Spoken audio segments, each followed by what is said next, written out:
ইরানের একের পর এক ক্ষেপণাস্ত্র হামলায় বিপর্যস্ত হয়ে আরও আগ্রাসী ভূমিকা নিয়েছে ইসরায়েল।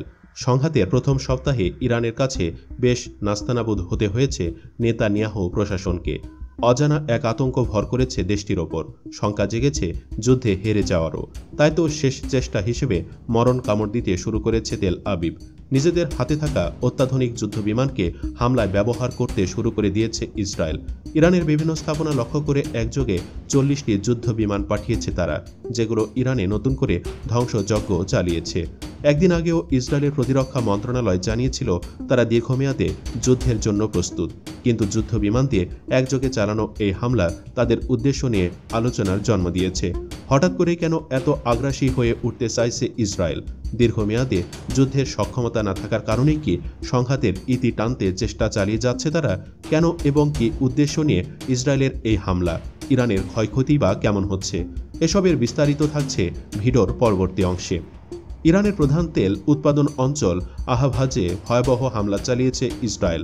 শুধু আহভাজি নয়, এদিন বেশ কিছু শহর ও স্থাপনা লক্ষ্য করে হামলা চালিয়েছে তেল আবিব। এতে ব্যবহার করা হয়েছে 40টিরও বেশি যুদ্ধবিমান।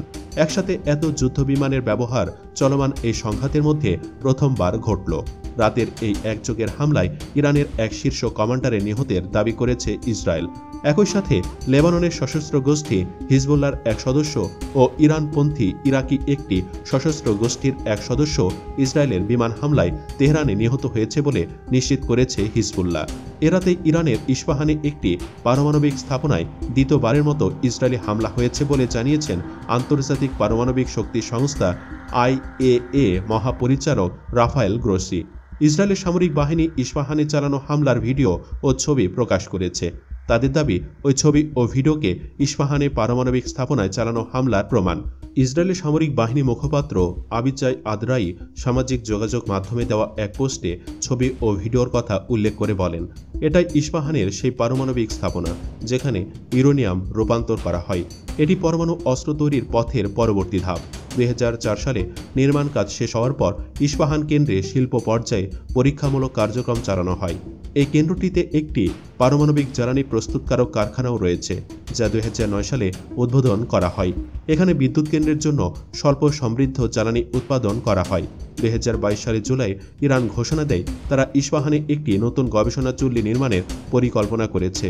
ইরানে ইন্টারনেট বন্ধ থাকায় এসব হামলায় হতাহত কিংবা ক্ষয়ক্ষতির সঠিক চিত্র পাওয়া না গেলেও ইসরায়েল এই হামলাকে সফল দাবি করেছে।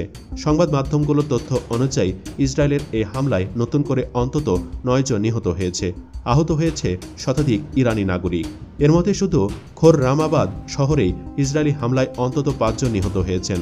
এসব হামলায় ইরানের বেশ কয়েকটি শহরে আগুন ও ধোঁয়ার কুণ্ডলী দেখা গেছে বলেও জানিয়েছে সংবাদ মাধ্যমগুলো। ইরানের স্বাস্থ্যমন্ত্রী মোহাম্মদ রেজা জাফর ঘান্দি বলেছেন, ইসরায়েলি বাহিনী দেশটির 6টি অ্যাম্বুলেন্স এবং 3টি হাসপাতালে হামলা চালিয়েছে। এসব হামলায় 2 জন স্বাস্থ্যকর্মী এবং এক শিশু নিহত হয়েছেন। অথচ গত বৃহস্পতিবার ইসরায়েলের দক্ষিণ অঞ্চলের বীরশেবা শহরের সোরোকা হাসপাতালে ক্ষেপণাস্ত্র হামলা চালানোর সেটাকে অমানবিক দাবি করেছিল ইসরায়েল ও তার পশ্চিমা মিত্ররা। যদিও ইসরায়েল বেছে বেছে হাসপাতাল হামলা চালিয়ে যাচ্ছে। ইরানি কুচ ফোর্সের প্যালেস্টিনিয়ান কোরের কমান্ডার সাইদ ইজাদিকে হত্যার দাবি করেছেন ইসরায়েলের প্রতিরক্ষামন্ত্রী ইসরায়েল কাজ। কোম শহরে একটি আবাসিক ভবনে শনিবার সকালে চালানো হামলায় ইজাদি নিহত হয়েছেন বলে জানান কাজ। আল জাজিরা জানিয়েছে, তেহরান থেকে প্রায় 140 কিলোমিটার দক্ষিণের কোম শহরের আবাসিক ভবনে ইসরায়েলের বিমান হামলায় 16 বছর বয়সের এক কিশোর নিহত হয়েছে। গত কয়েকদিন শুধু ইরানের চালানো হামলা আর সাফল্যের গল্পই শুনেছে পুরো বিশ্ব। ইসরায়েল তাদের যুদ্ধ বিমান দিয়ে ইরানে হামলা চালালেও সেটা 2-1টাতেই সীমাবদ্ধ ছিল, কিন্তু 1-2টা নয়। এবার যুদ্ধ বিমানে ঝাঁক পাঠিয়েছে ইসরায়েল। প্রশ্ন উঠছে, সংঘাতের এই পর্যায়ে হঠাৎ করেই কেন এতটা আগ্রাসী হয়ে উঠল দেশটি? বিশেষজ্ঞদের ধারণা, ইরানের সাথে পেরে উঠছে না ইসরায়েল। যুক্তরাষ্ট্র যুদ্ধে জড়াচ্ছে না। একা ইরানের সাথে লড়াই চালিয়ে যাওয়া ইসরায়েলের পক্ষে একই সাথে ব্যয়বহুল আর সক্ষমতার দিক থেকেও কঠিন। এ কারণে ইসরায়েল হামলার তীব্রতা বাড়িয়ে ইরানকে আলোচনার টেবিলে আসতে বাধ্য করতে চাইছে, যাতে যুক্তরাষ্ট্র যদি শেষ পর্যন্ত সংঘাতে না জড়িয়ে পড়ে, তাহলে সংঘাত যেন আলোচনার টেবিলেই থেমে যায়। এতে যুদ্ধে হেরে যাওয়ার যে ভয়, সেটা থেকে বাঁচতে পারবে নেতানিয়াহু প্রশাসন।